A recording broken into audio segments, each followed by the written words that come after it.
Money on my mind, looking for a dime. James Locke in the house, gonna help you shine. Welcome to the Poole Locke YouTube channel.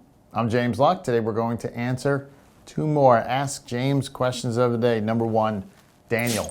He says, I read a lot of articles saying you can retire on about 60 to 70% of your job salary. Do you think this is a good rule of thumb? Rule of thumb. All right, Daniel. Well, if you're a regular viewer here, you probably know not a big fan of the rules of thumb in general, right? The reason is because you're your own person, Daniel. You have your own retirement goals. You have your own financial picture. It varies for everyone. So I try to shy away from those rules of thumb. So what can you do instead? Well, use the word need, right? I've talked about I need and I want goals. So how do you determine your I need goal? Well, the way I like to do it, again, I need goals defined as the amount of income that you need in retirement to live the same lifestyle you have today. So you take your income today, you start there, and you subtract from it the expenses that are going to go away in retirement. I call it a top-down strategy because that's one strategy, right, of determining how much you need in retirement. The other one is what I call a bottom-up strategy. The other one is where you go through your checkbook and your credit card statement and you're trying to figure out where you spend money. And the problem with that is it's tedious and you miss a lot, right? There may be things that happened last year that didn't happen this year, so you might miss a lot. But the bottom line is what it feels like today to live on the amount of income you're living on. So if you simply take your income and subtract the expenses that are going to go away, that gives you the same lifestyle that you have today, right? So what do you have to subtract? Well, first of all, any 401k contributions, right? You're not going to be doing that in retirement.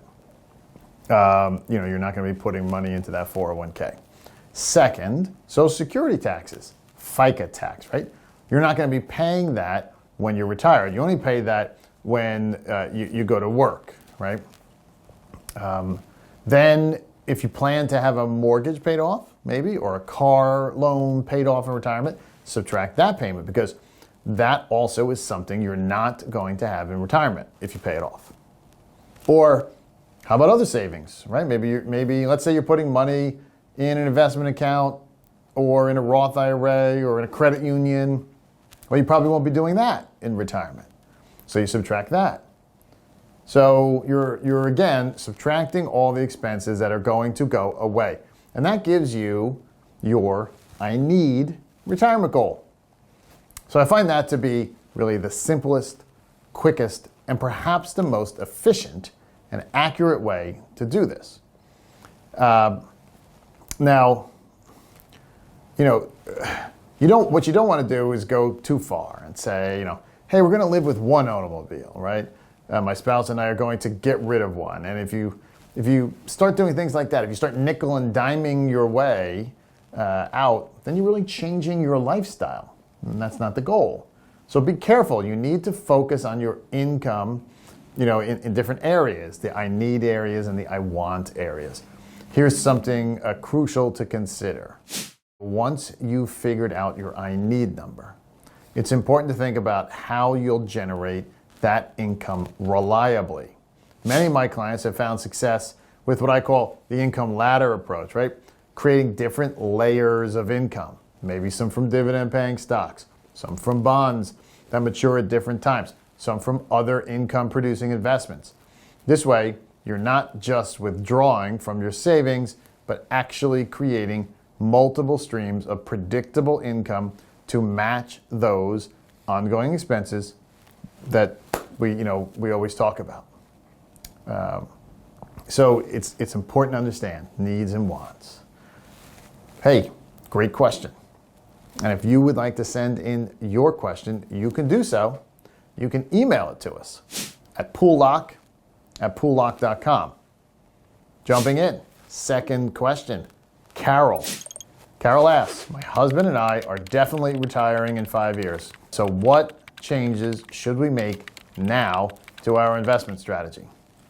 Well, Carol, it's not too late, but I would say that in an ideal world, you would have started making some adjustments 5 years ago. Because like I tell people, you want to be about 10 years out of retirement and gradually start making transitions with your investments. And what are those transitions? Well, up to that point, and arguably up to now, you've been total return focused, right? You want to make money on your money. You want your accounts to go up in value. You don't care where that total return comes from. The income, the interest and dividends, or whether it comes from the growth, the capital appreciation. Because most investments have those two components, and how you can, in how to make money. And, just like say a rental property, right? You can have a rental property, you make money because it pays rental income to you, and you could take that rental income and spend it, or you can reinvest it, but you also make money when the property goes up in value. But you can't spend that, right? So earlier on, you just want to make money. You don't care where it comes from, income or the growth. It doesn't matter. But as you're in retirement, and let's say 5 years from now, you're going to care because you can't spend growth. That's when you want to be an income first, growth second approach. You're not ignoring growth, but it just has to come income first. So, this way you can replace your paycheck and then growth second for the future as an inflation hedge. But you want to start making that transition ideally 10 years out of retirement. Because you don't know what the markets are going to do. We know from the turn of the century, right, from 2012, end of 2012, first 13 years of the century, the markets were underwater. Most growth-based investments were underwater. So even then, if you were 10 years out, you would have been caught on your heels a little bit, right? The best time then would have been to plan 13 years in advance. Otherwise, you get caught underwater 10 years later. So I say 10 years, it's a good time to start transitioning to an income first, growth second approach. So, why is it not too late for you? As I said when we first started this question, well, simple, because the markets are still pretty high, right? The markets are high, things are going well. So it's still a good time, but you have some catching up to do. So you might want to take some pretty, concerted efforts in the next month or two to make some transitions to an income first, growth second approach.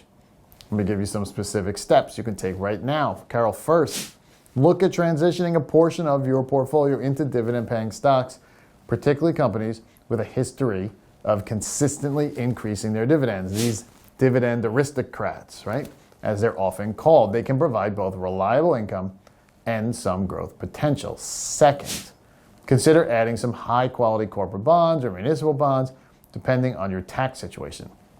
These can provide steady, predictable income.